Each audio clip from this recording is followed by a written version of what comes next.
బాధ్యత మనకుంటే భవిష్యత్తు భావితరానికి బాగుంటుంది.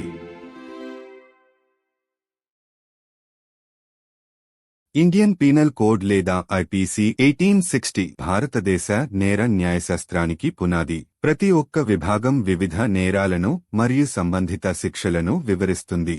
ఇప్పుడు మనం భారతీయ శిక్షాస్మృతిలోని నిర్దిష్ట విభాగాలలోని సెక్షన్ 1 ఓవర్వ్యూ చూద్దాం. భారత శిక్షాస్మృతి 1860 లేదా ఐపీసీ 1860 అనేది భారతదేశంలో క్రిమినల్ చట్టాన్ని నియంత్రించే పునాదిగా గల చట్టపరమైన గ్రంథాలలో ఒకటి.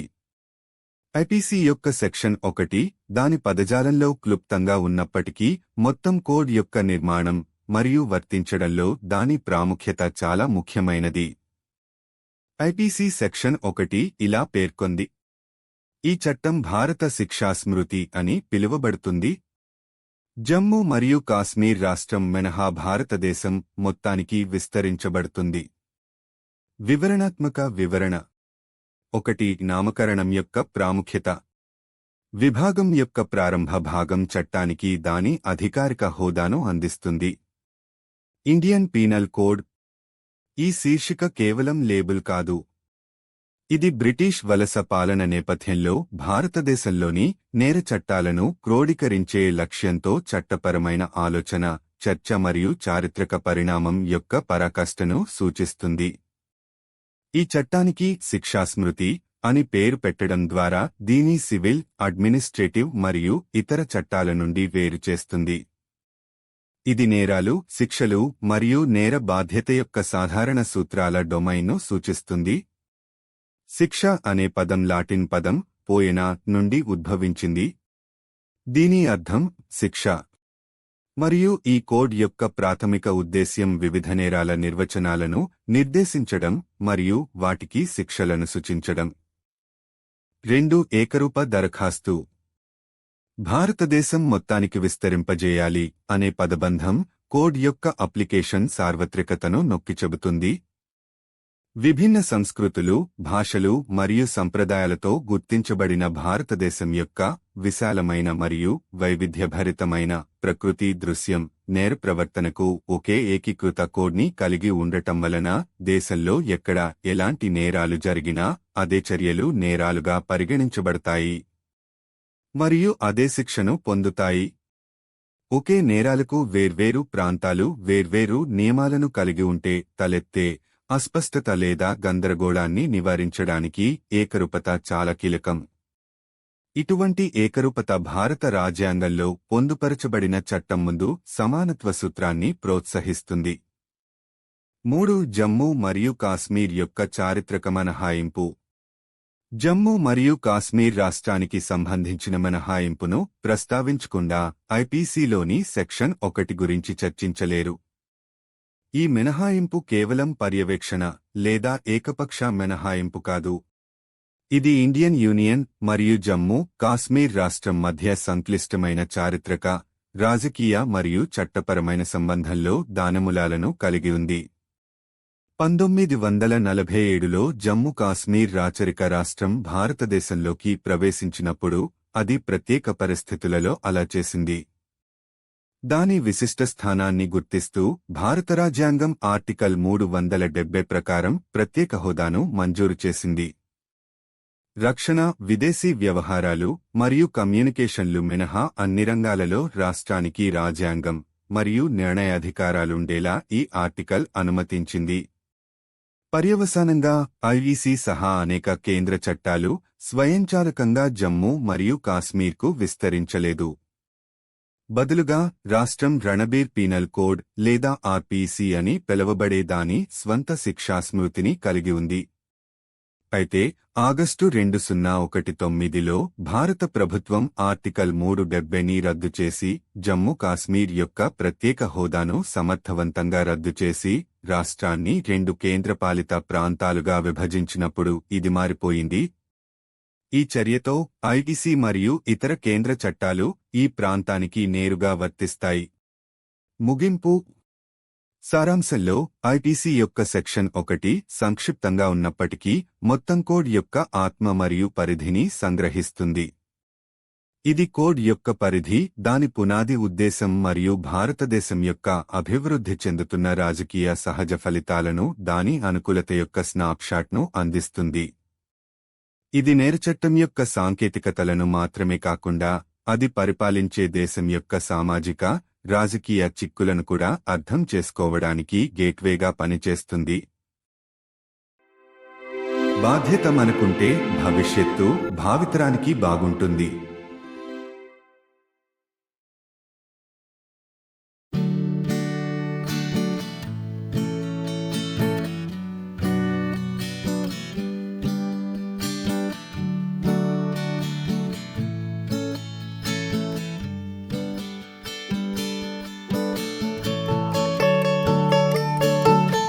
भारतीय दंड संहिता या आईपीसी 1860 भारतीय आपराधिक न्यायशास्त्र की नींव है.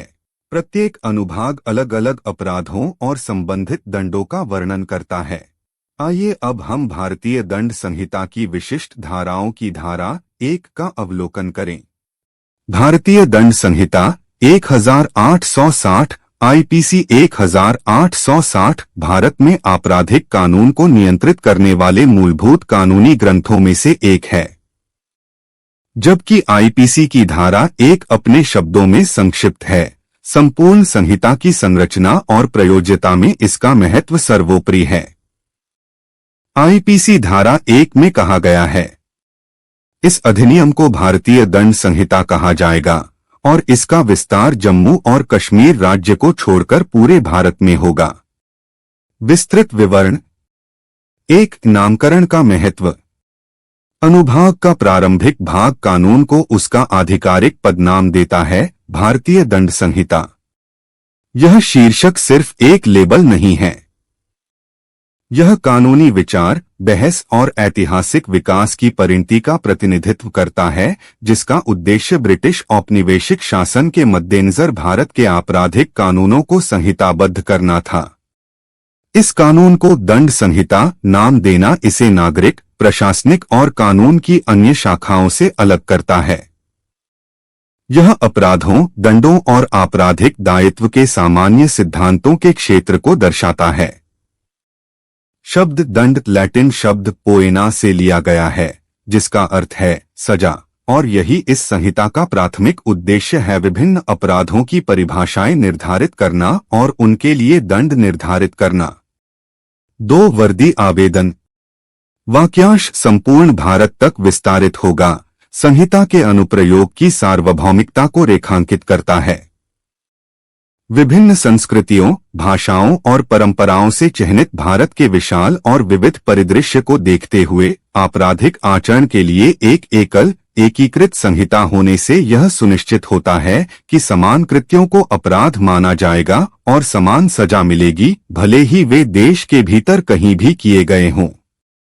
यह एकरूपता किसी भी अस्पष्टता या भ्रम को रोकने के लिए महत्वपूर्ण है, जो तब उत्पन्न हो सकती है जब विभिन्न क्षेत्रों में समान अपराधों के लिए अलग अलग नियम हों. ऐसी एकरूपता भारतीय संविधान में निहित कानून के समक्ष समानता के सिद्धांत को बढ़ावा देती है. 3. जम्मू और कश्मीर का ऐतिहासिक बहिष्कार. कोई भी आईपीसी की धारा 1 पर जम्मू और कश्मीर राज्य के लिए किए गए अपवाद को संबोधित किए बिना चर्चा नहीं कर सकता है. यह अपवाद मात्र एक भूल या मनमाना बहिष्करण नहीं था. इसकी जड़ें भारतीय संघ और जम्मू कश्मीर राज्य के बीच जटिल ऐतिहासिक, राजनीतिक और कानूनी संबंधों में थीं.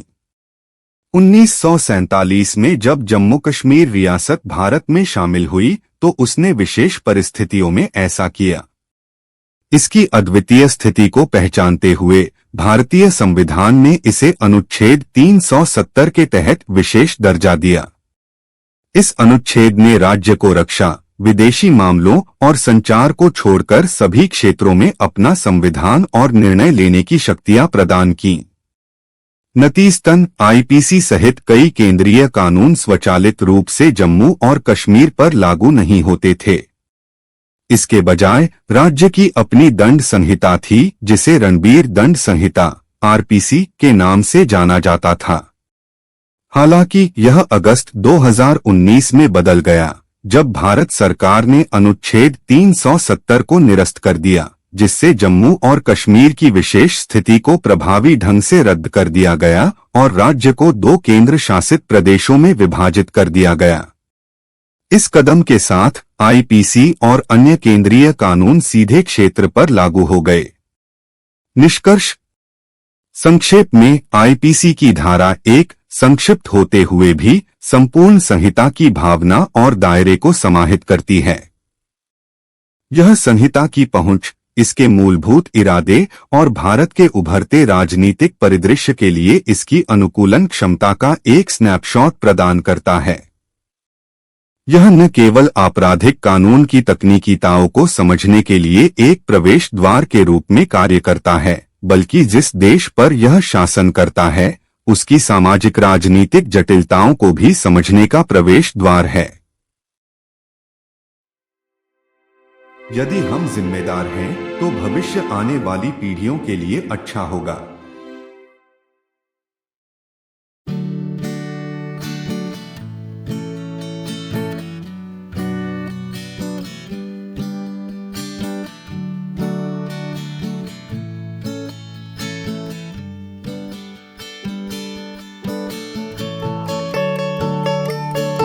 Indian Penal Code or IPC 1860 is the foundation of Indian criminal jurisprudence. Each section describes different offences and corresponding punishments. Now let us have an overview of Section 1 of the specific sections of the Indian Penal Code. The Indian Penal Code 1860, IPC 1860, is one of the foundational legal texts governing criminal law in India. While Section 1 of the IPC is brief in its phrasing, its importance in the structure and applicability of the entire code is paramount. IPC Section 1 states, "This Act shall be called the Indian Penal Code and shall extend to the whole of India except the state of Jammu and Kashmir." Elaborated description. 1. Importance of naming. The initial part of the section bestows upon the legislation its official designation, Indian Penal Code.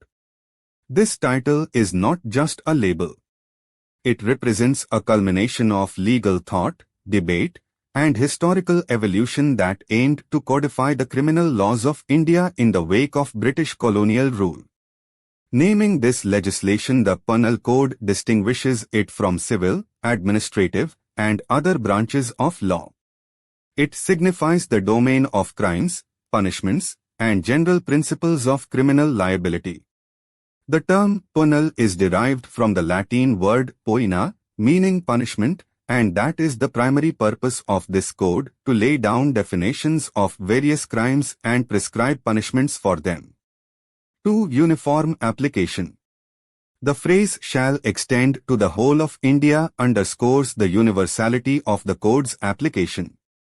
Given India's vast and diverse landscape, marked by different cultures, languages, and traditions, having a single, unified code for criminal conduct ensures that the same acts are treated as crimes and receive the same punishment, regardless of where they are committed within the country. This uniformity is crucial to prevent any ambiguity or confusion that might arise if different regions had different rules for the same offenses. Such uniformity promotes the principle of equality before the law, as enshrined in the Indian Constitution. 3. Historical exclusion of Jammu and Kashmir. One cannot discuss Section 1 of the IPC without addressing the exception it makes for the state of Jammu and Kashmir. This exception wasn't a mere oversight or an arbitrary exclusion. It had its roots in the complex historical, political, and legal relationship between the Indian Union and the state of Jammu and Kashmir. When the princely state of Jammu and Kashmir acceded to India in 1947, it did so under special circumstances.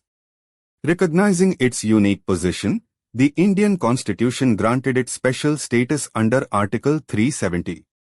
This article allowed the state to have its constitution and decision-making powers in all areas except defense, foreign affairs, and communications. Consequently, many central laws, including the IPC, did not automatically extend to Jammu and Kashmir. Instead, the state had its own penal code known as the Ranbir Penal Code (RPC).